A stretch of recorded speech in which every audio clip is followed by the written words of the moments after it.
Hey everybody, welcome to Tightline. We're really excited that you're with us today. I'm kind of in a unique situation. First of all, I'm fishing with my pastor, Jimmy Culpepper. Excited that he's here with us today. And where we are, we're on a lake called Lake Harding near Columbus, Georgia. And about every 3 years they draw this lake down about 10 foot so people can work on their docks and boat ramps and things. And so typically when that happens, and it's in the fall, the fish congregate and you can catch them really good shallow. The water temperatures dropped a pretty good bit in the last couple of weeks, so we're kind of on that fall pattern. So what we're looking for is bait moving into the creeks. We're fishing every piece of cover we can see, and hopefully we're going to catch some today. So excited about the day. You guys stay with us.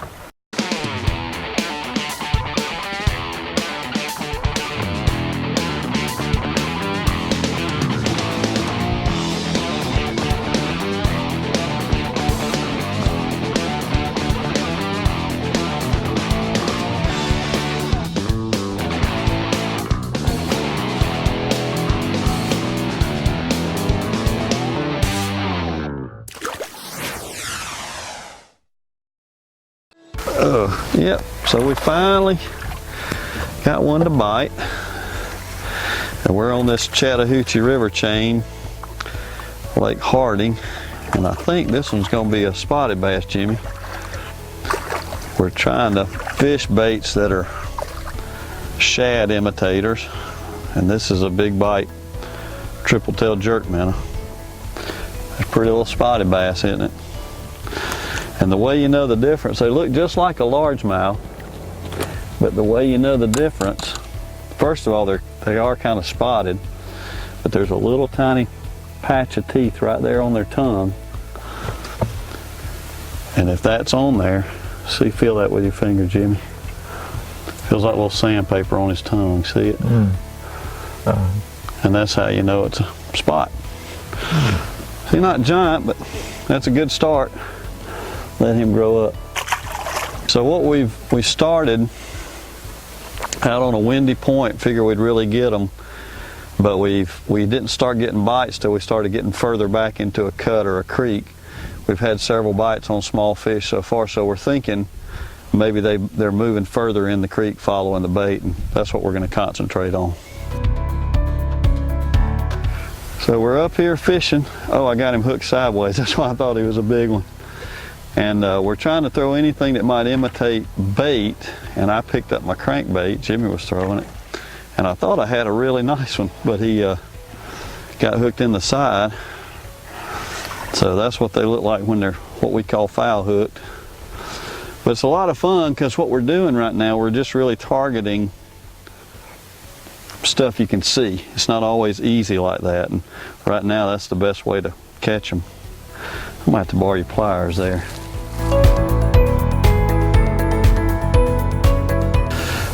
So this is kind of funny. We're bass fishing today, and we've caught way more brim than we have bass. But it kind of shows you on a drawdown like this, when the fish congregate up, even the brim congregate too. So this can happen frequently when you're fall fishing. We're coming back into a cut, and I saw some fish right out in the middle of here start chasing bait, and man, they're monsters. They are big uns. We're not catching a lot of fish, but we're getting some pretty consistent bites, so we're going to just stay with it and see if we can get some better ones here in a minute. I threw a little bait called a whopper plopper out there at him. It's just a top water bait, but I think the reason I caught him is because I can throw it a long way, and he is hooked good. He wasn't coming off, Jimmy. These things have really good hooks in them. Now I can get him, and they're all, so far, every single one of them's been a little spotted bass. I don't mind catching spots, do you? I don't mind at all. Let's see if there's another one out there.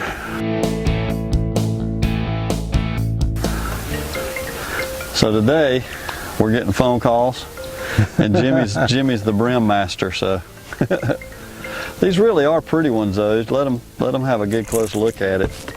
He got off himself. He did you a nice favor. He did. But these brim we're catching are what I call a pumpkin seed. And if you have kids, this time of year, they're really easy to catch. If you have a bobber and some worms, just about anywhere along the bank. Jimmy just happened to be up by some wood, any kind of cover they'll hang around. So we fished around and around, and we came down one bank. Jimmy just had a nice one roll on his, and I think I've got a pretty good one here too. This may not be a bass right here. This may be a different species, either a catfish or a striper, or maybe a big old spotted bass, or maybe a stick. You know why it felt like a fish? Look at that. It's got a rock on it. It's got a rock on it. So, ladies and gentlemen, for the first time ever, a wire rock. Never caught one of those before. So after catching the rock on the stick on the wire, I actually caught a greenfish. Look, there's one with him, Jimmy. There's a big one with him. Get my, I got him. I got them both. Look at that. Amazing. There was one swimming down there with him. Oh, he came off the little, but the bigger one stayed on. I saw it. Yeah. Which doesn't usually happen. Oh, that was so cool. So there was spotted bass, and a lot of times they school. See if the other one's like, I'm scared now. But I had a small one, and this little bit nicer one was with him. And that's a 1.5 pound, close to 2 pound spot. And that was cool. Now when you start seeing that, it may mean we're doing something right. But see on this one, Jimmy, his mouth is big enough. You can really see that spot a little better. Grab my pliers and I'll show you guys what it looks like too. But spots don't get real giant, so that's a real nice one. See that spot? Put your finger on it, you can feel. Oh yeah, it's like sandpaper. Yeah. But that's a beautiful spotted bass, 1.75 pounds probably. And there was one with it. That was really cool. Let's throw back in there, Jimmy. That was amazing. There may be a school up there. Let's throw up there again. It's been really cool. So 2 times today we've caught fish, and other fish have been with them. This time I happened to have a brim on, and there was a little spotted bass with him, and we tried to catch him. I think he's about to give up, Jimmy. But man, we've had fun. We've caught a lot of these. If we were keeping them to eat, we've been catching some really good eating size fish.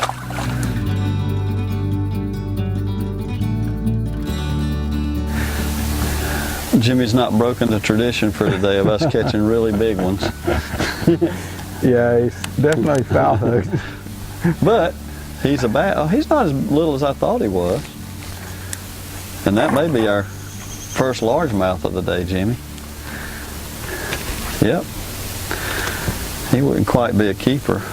Now, how'd he hit? On the retrieve, steady retrieve. Yeah, steady retrieve.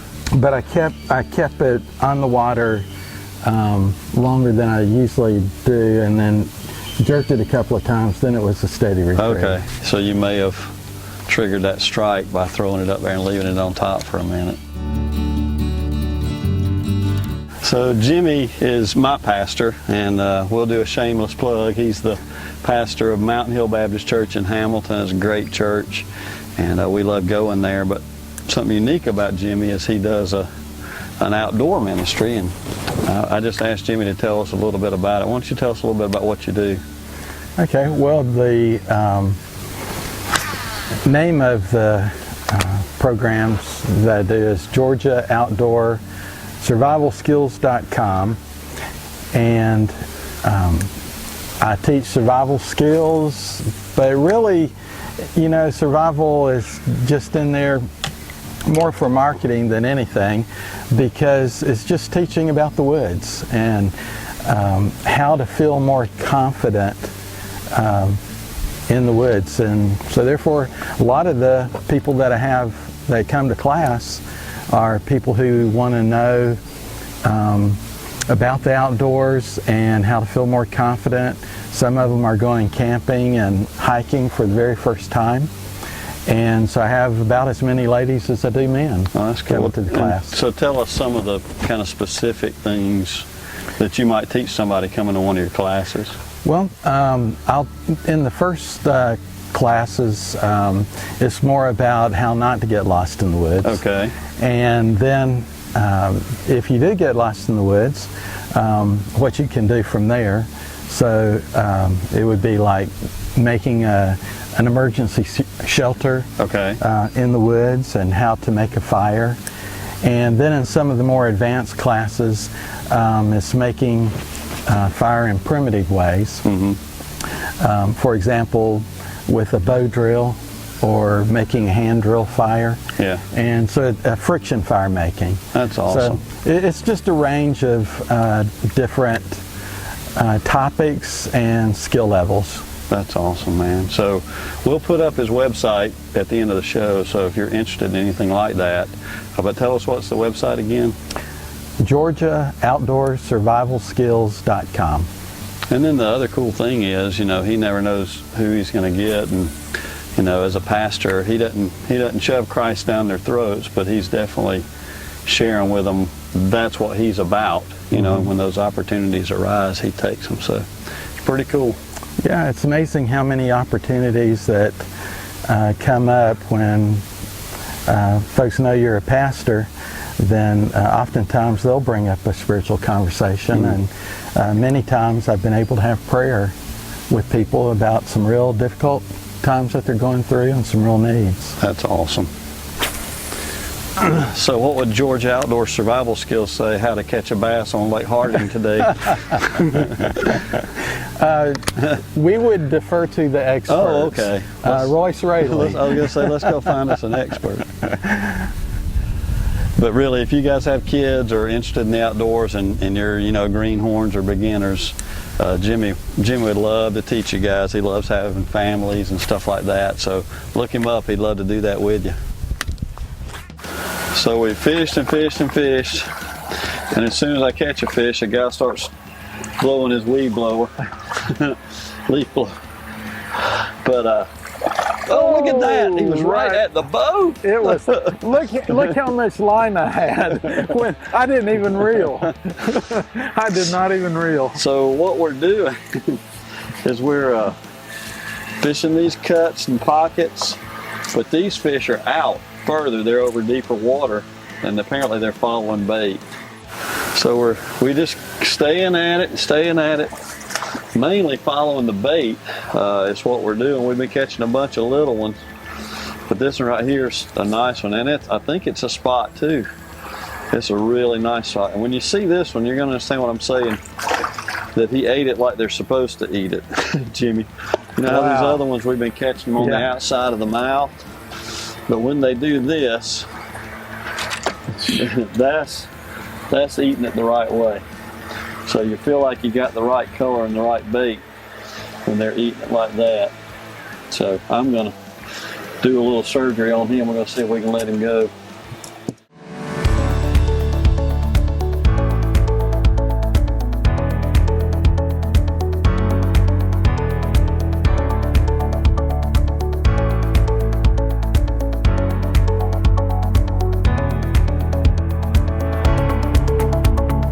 I'm using a little Rapala because the bait fish that we've been seeing have been pretty small, and we're just trying to match up the bait fish with what lures we have, and we're catching some small fish, but Royce just caught a pretty nice one.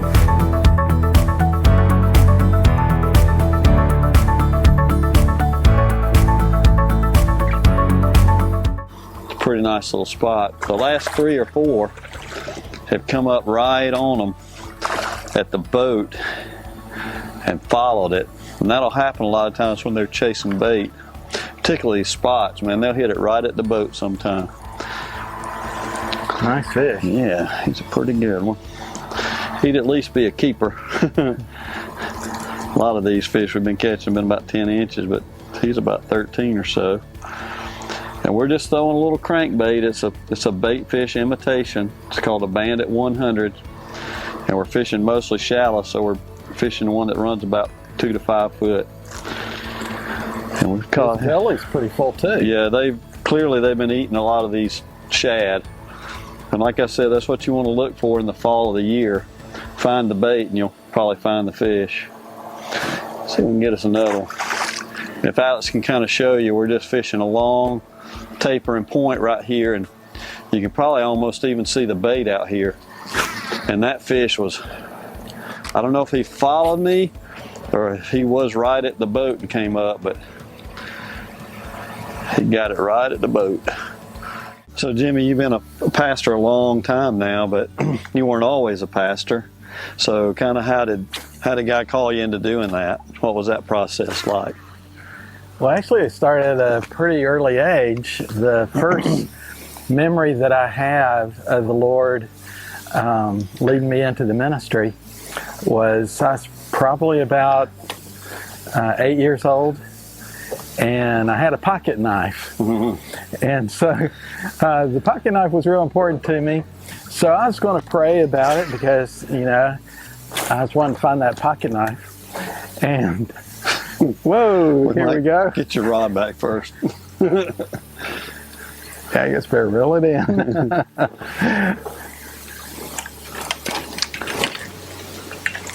So anyway, I was wanting to find my pocket knife. And so, of course, I knew that if I prayed about it, the Lord would give me some help there. And so as about an 8-year-old, I got down beside my bed and on my knees, and I was praying. I said, Lord, I said, I don't know where my pocket knife is, but you do. And then I thought I had to bargain with God. So I thought, well, what could I bargain with? You know, I'm an 8-year-old. So I said, Lord, if you help me find my pocket knife, I'll even be a preacher. And then I said amen, got up off the floor, and as I put my hand down to push myself up off my knees, my hand went just underneath the bed, and I felt the cold of my pocket knife. And I knew that the Lord had just answered my prayer. Isn't that something? But also knew that I wasn't serious in what I had just prayed. Right. And I kicked the pocket knife back up underneath the bed. Are you? Yeah, because I had no intention of fulfilling the bargain I was trying to make with the Lord. Oh, funny. But so that was kind of the first memory of the Lord calling me into the ministry. And then later, I went to Columbus Tech and worked in the area of electronics. And I was working for a radio company, repairing radios. And the thought just kind of crossed my mind, you know, that I wanted my life to be more than just a pile of repaired radios. Yeah. And Sarah had asked the youth group, what's your purpose in life? And as I was working on the radios, I just kept thinking about that question, and I wanted for my life to mean more. You know, not that you can't, you know, continually witness Sure. in the jobs that you do, but Right. for me, that was how the Lord was leading me to start thinking about serving Him in a more full-time way. That's awesome. So when did you went to like Bible college and then? I did. I went down to, at the time it was called Baptist Bible Institute. Thinks now Florida Baptist College down in Florida. And then you got out of seminary or Bible college, and your first church was? Well, my first church was a bivocational church. Okay. Shiloh Baptist Church. Gotcha. And then I was there about 4 years, and then Mountain Hill Baptist Church for 25 years. Yeah, Jimmy's been at our church now for a little over 25 years, and he's a blessing to us. So that's a cool story. And you know, you guys just never know in your life how God's going to call you to do something. So really listen to that voice, even if you're only 8 years old, right? Absolutely. So today we fished on a lake on a drawdown, and even though I kind of figured I knew what I was going to do, I did something that I like to do when I hadn't fished in a long time. We hadn't fished on this lake in almost a year. And so I'm going to throw baits that I have a lot of confidence in. I call them confidence baits. And so I knew that fish would probably be feeding on shad and things like that. They'd be following bait into the shallows. So there were two baits I went to right away. The first one was this triple-tailed jerk minnow by Big Bite, and it imitates a shad perfectly, and we could skip it up around these shallow cover and fish them. Now it turns out they really weren't willing to come up and get that very good, so I went to my second most favorite confident bait, and that's a crankbait. This particular one is a Bandit 200. We were throwing the 1 and the 200 today in a color called root beer. And so anywhere I go and I fish, I'm going to throw baits I have a lot of confidence in. That's a great tip for you. One of my others, they didn't have to be feeding on it that much today, but it's this little college crawl. All over the country, I've caught fish on this little bait. Cold water, hot water, spring, fall, I've caught them everywhere. So that's why that bait has become my confidence bait. So talking about that, I wanted you guys to think for a couple minutes today about the things that you're confident in. A lot of times you think about your job, a lot of times you think about your family or money or relationships, friends, and things like that. But you know, sometimes those things can go away. Some of the things that we have confidence in, it's okay to have confidence in them, but they might not always be there. So what I want to encourage you in today is the thing that never goes away for us as Christ followers is a relationship with Christ and how we can count on Him. And there's lots and lots of verses in Scripture about being confident in Him, but one of my favorites is from the book of Hebrews, chapter 4. And I want to read that for you, and I hope it encourages your hearts today. It's chapter 4 of Hebrews, verses 14 through 16, and it says this: "Therefore, since we have a great high priest who has ascended into heaven, Jesus, the Son of God, let us hold firmly to the faith we profess. For we do not have a high priest who is unable to empathize with our weaknesses, but we have one who has been tempted in every way just as we are, yet He did not sin." And here's the important part. "Let us then approach God's throne of grace with confidence, so that we may receive mercy and find grace to help us in our times of need." So we know that no matter what happens, if we have a relationship with Christ, we can go to Him in confidence and know that He's going to take care of us no matter what the situation is. Maybe today you don't have any kind of confidence like that because you don't have a relationship with Him. The simple way to do that is to admit that you're a sinner and turn away from that sin. Ask Him to forgive you of your sins, come and live in your heart. Hey, thanks so much for listening today. Hey guys, what we do at Go Fish Ministries is share the gospel and encourage believers in their walk with Christ. We do this through a variety of events such as wild game dinners, kids camps, men's events, music events, or even if you or someone you know just needs a day on the water. Go Fish Ministries wants to point you toward Jesus and help you know Him better. Contact us through our website. We'd love to serve you any way we can. God bless you and go fish. You know, when I look at the tournaments I've won, probably 4 or 5 of the boats that I've won have been on a tube. But I'd completely gotten away from flipping a tube because nobody made one soft enough. Big Bite has come with this new tour series of baits. The thing that's probably the most unique is when you look at that bait, the salt just rolls out of it. And to me, that is the reason a fish bites a tube and hangs on to it. This isn't one of those let's go out and catch some smallmouth tube. This is a let's get it done tube. So our theme for today is when the water's low and the fish are on the bank, throw bass lures to catch brim. So holding with the pattern of the day, it really doesn't seem to matter what kind of bass bait we use, we catch brim. And had me and Jimmy known, we probably would have been keeping them for dinner tonight. Ooh, that hurt. And ow. But anyway, that's kind of what they look like. You messed up, man. You broke the pattern. But really, with the exception of one fish, everything we've caught today has been spotted bass. And Jimmy's doing a pretty cool thing. The little bait that we saw, that we've been seeing all day, is about 1.5 inches long. And Jimmy wasn't getting a whole lot of bites and picked up that little Rapala. And he's been getting a lot more bites on it. I don't know what number that is, but it's about 2.5 inches long and silver with a black back. F7. F7. Which is a floating number 7. Okay. Another brim. So Jimmy, you do like the brim fish. Do you typically catch them on that little Rapala, or do you have to throw something a little smaller? They usually hit the Rapala. One that size? Yeah. Yeah. And for real, folks, if you've got a small child, or if you're just starting out, it's hard to beat that little bait right there. There's really no way to work them wrong, and they usually work really well right out of the package. And I'm gonna catch this one that just hit right here in front of us. Yeah, on this Rapala, the thing I like about it is so versatile. Yeah. You can work it on the top, you can work it mid-range. Yep.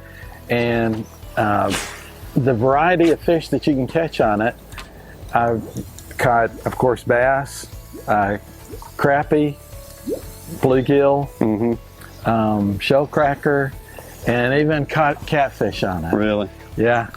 And really, anywhere Twice. anywhere you go, it doesn't matter what lake you're in, they always are eating minnows, you know, everywhere you go.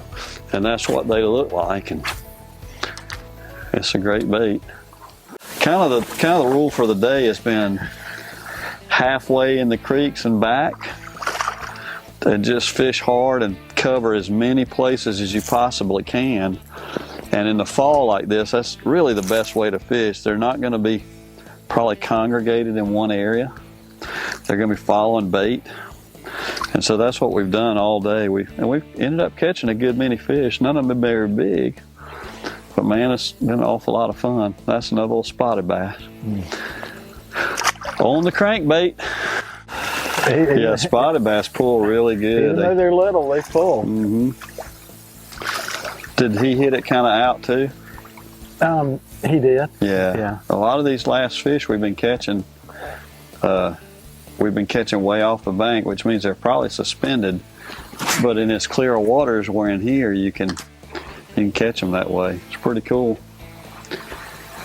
You could have probably caught him on a potentiometer.